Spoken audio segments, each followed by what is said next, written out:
Quick word of advice to one and all. Don't get ill in March when the nursing unions are threatening to deliver their toughest industrial action yet, with nursing staff expected to walk out of A&E and cancer wards.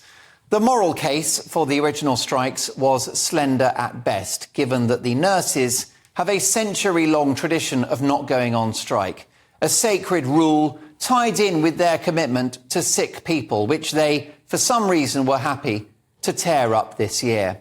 Why have the nursing unions had empathy for patients for 100 years, but not now? This is progress, is it? The politicisation of a workforce whose sole job is to care for unwell people. Now, be clear, I believe the nurses deserve a pay rise, whilst I've encouraged Rishi Sunak to push back on inflation-busting pay rises across the public sector, which risk baking high prices into the system for years to come.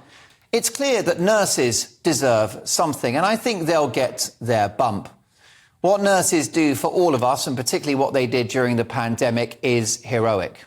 Our nurses are the best of us, but they've been badly let down and their reputation tainted by the activities of their unions who have engineered this strike action. Now, they talk about their members' wage packets, fair enough. They talk about the bottom line. Well, the bottom line is that the country is over £2 trillion in debt.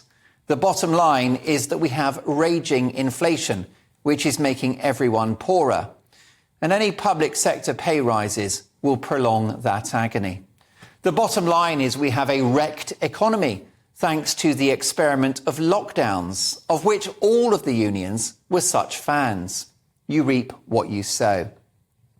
The bottom line is that nurses absent from A&E and cancer wards will impact patients, and it doesn't take a genius to work out that lives will be lost. That is the bottom line. The bottom line is that the NHS has a waiting list of over 7 million people, fuelled, of course, by the aforementioned lockdowns, and which will only have been worsened by this industrial action. I've seen the strikes and their impact on human life with my own eyes, witnessing a serious motorbike accident during the ambulance strike last month. A woman laid out on the ground, possible broken ankle, in total agony, another man with a smashed up knee, both lying there for over an hour with no ambulance to take them to the hospital. In the end, a cop car took the woman. Now, I'm sure there are far worse stories than that one. The case for a sensible deal for nurses is strong. The case for strikes, which hurt or even kill patients, is non-existent.